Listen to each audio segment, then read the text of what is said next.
ever wondered about who the typical college student is? Is it someone like you? Is it someone like the ones you see on TV? Grownish, The Sex Life of College Girls, Community. Nope.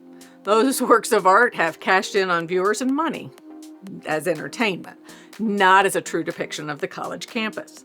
The funny thing is, the college population is as different today from when your older family members attended as it was from those depictions on film. Let's move on to what the college student population looks like today. Hi, I'm Margaret Meek, and this is Today's College Student Population by the Numbers.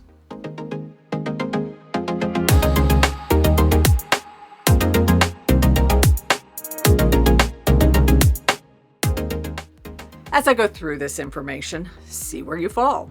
Are you a typical college student? Is there a typical college student? We also want to note that for most schools, you can find the information on average age, male-female registration, and more on your school's website so you can see what the numbers look like for your college. The college student population in the U.S. as of fall 2025 was 19.6 million. This is up from the fall of 2024, but still down from peak enrollment of 21 million in 2010. College enrollment was going down before COVID. It is just now bouncing back up from the COVID dip.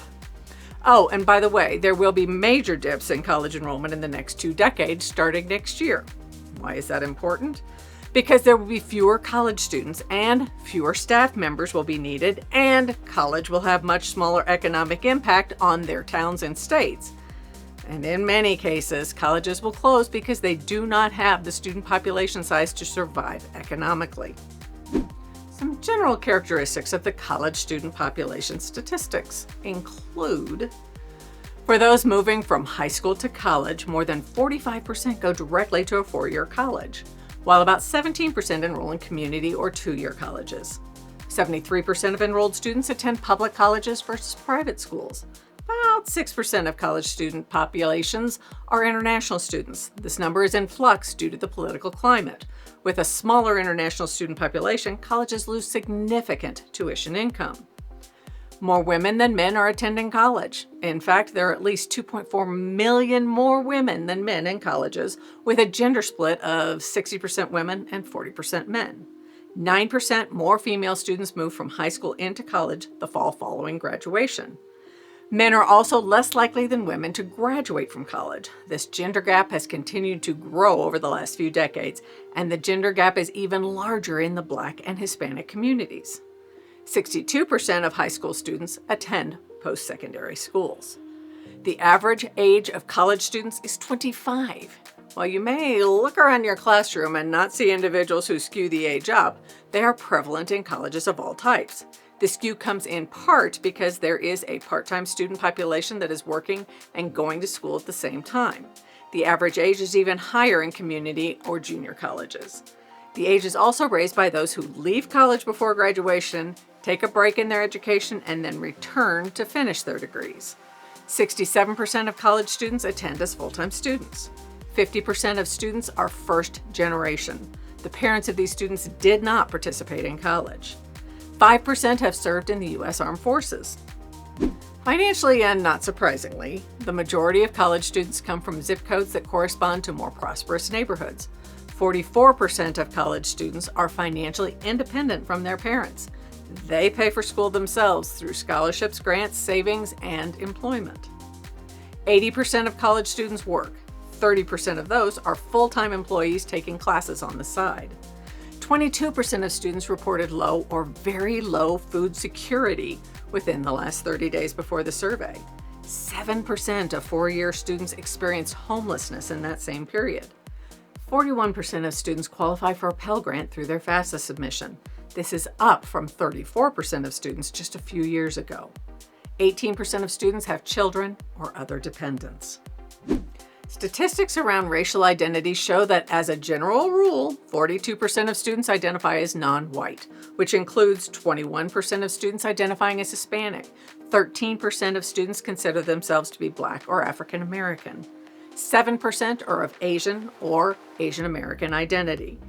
Those claiming American Indian or Alaska Native or Pacific Islander come in with a representation of less than 1% each. Finally, the fastest growing category is among those who self-identify as multiracial, with a 210% increase since 2010.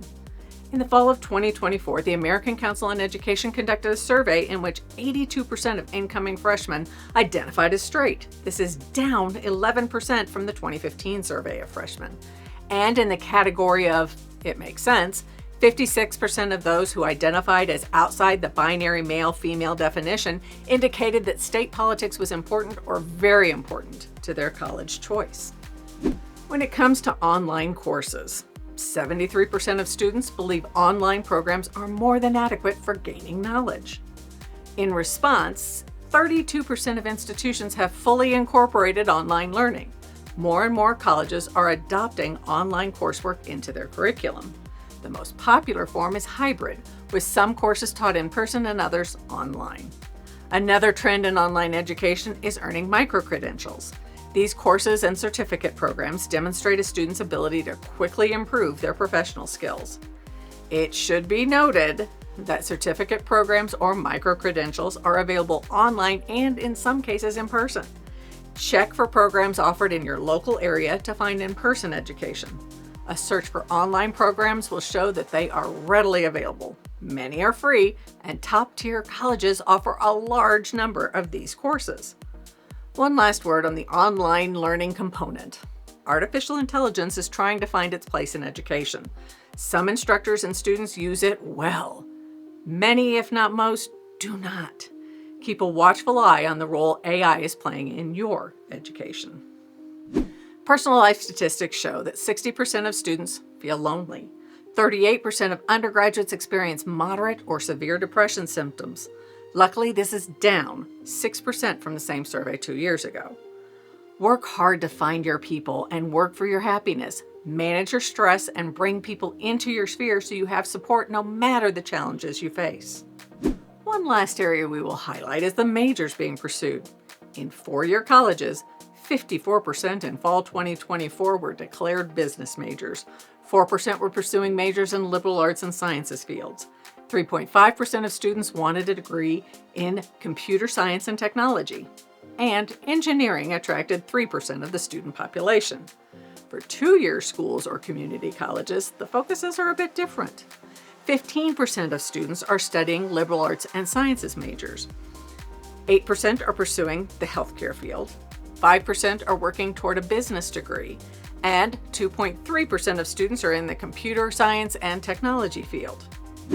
So where do you place in these statistics and in the statistics that represent your college?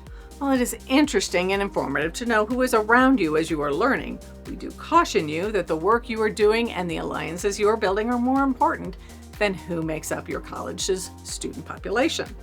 The one thing that is true about colleges in general is there is a place for everyone. Colleges today are filled with all kinds of students who have all sorts of issues and dreams. Make the most of what you bring to the party. If you have questions, note them in the comments below. Please like, share, and subscribe for more content.